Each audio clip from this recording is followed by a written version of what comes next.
अर्थव्यवस्था एक साधारण 2 बिट सालसा नृत्य की तरह लग सकती है, लेकिन यह इस मुक्त और खुली प्रणाली में तभी काम कर सकती है जब इसको अनुमति हो।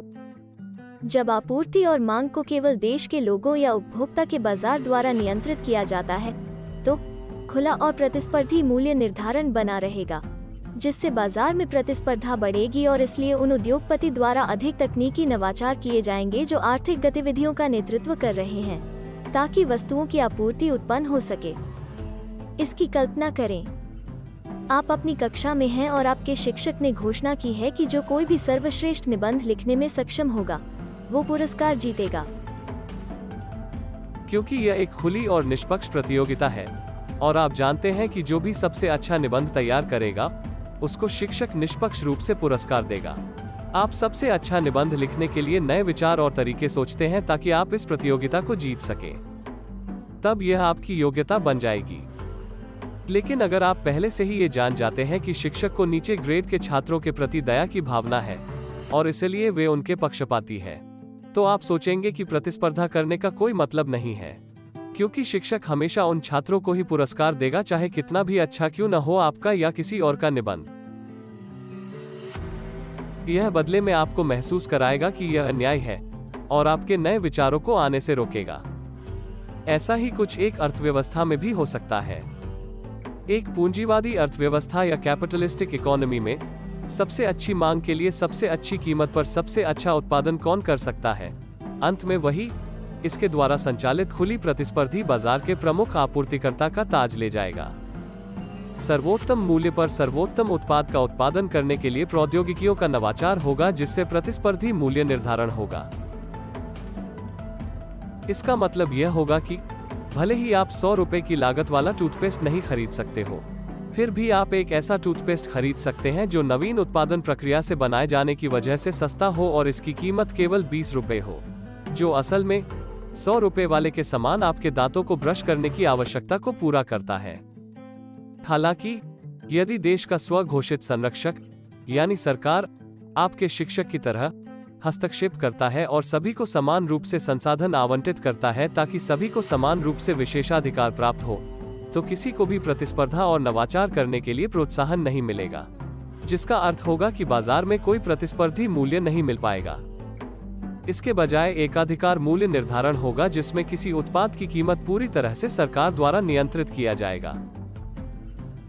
आपके बहुत जरूरी टूथपेस्ट की कीमत अब सभी बाजारों में 100 रुपए में समान रूप से बिकेगी, जिससे आपके लिए इतनी अधिक कीमत वाली वस्तु खरीदना मुश्किल हो जाएगा, जो कि आपके व्यक्तिगत स्वच्छता के लिए सबसे जरूरी है। अर्थव्यवस्था की ऐसी समानता आधारित अवधारणा को समाजवादी अर्थव्यवस्था कहा जाता है। एक तीसरी अवधारणा भी है जिसे मिश्रित अर्थव्यवस्था कहा जाता है, जहां पूंजीवादी और समाजवादी 50-50 होते हैं। यहाँ सरकार बौद्धिक क्षमता और कौशल विकसित करने के लिए सभी को समान संसाधन प्रदान करने के लिए हस्तक्षेप करती है, जिसके बारे में उनका मानना है कि इससे पूंजीवादी अर्थव्यवस्था बनाने के लिए और बेहतर कीमतों पर बेहतर उत्पाद बनाने के लिए अधिक नवाचार होंगे। आरक्षण, सब्सिडी आदि जैसी अवधारणाएं समाजवादी प्रकृति के हैं।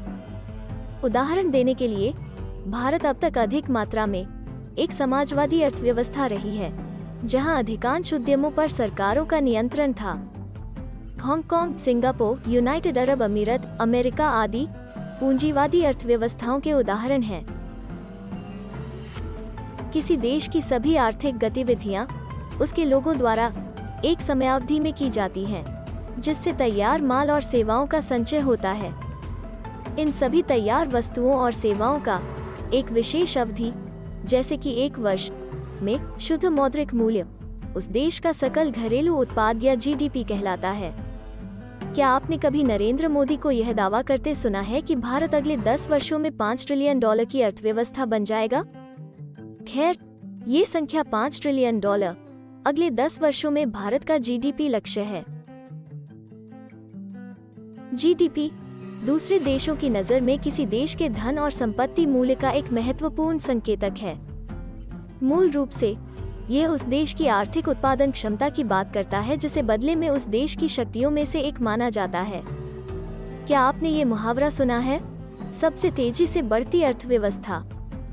यह भी उस दर के बारे में बात करता है जिस दर से किसी देश की जीडीपी हर साल बढ़ रही है।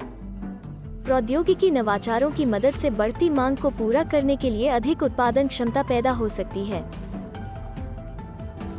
अब यदि किसी दिए गए वर्ष में सभी वस्तुओं और सेवाओं का संपूर्ण सेवन उसी देश के लोगों द्वारा की जाती है, तो इसका मतलब है कि आपूर्ति और मांग साथ साथ चलती है और देश आत्मनिर्भर हैं।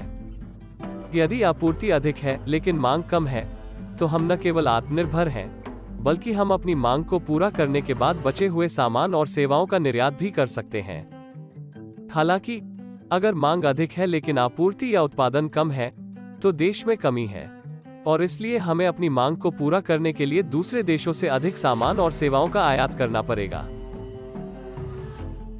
अधिक आयात का मतलब है कि सरकार को देश की मांग को पूरा करने के लिए अधिक पैसा खर्च करना पड़ रहा है, क्योंकि वो बाहर से माल खरीद रहा है। इसका अप्रत्यक्ष अर्थ है कि सरकार अपने देश के विकास में ज्यादा पैसा नहीं लगा पाएगा, जिससे आर्थिक विकास और जीडीपी धीमी हो जाएगी।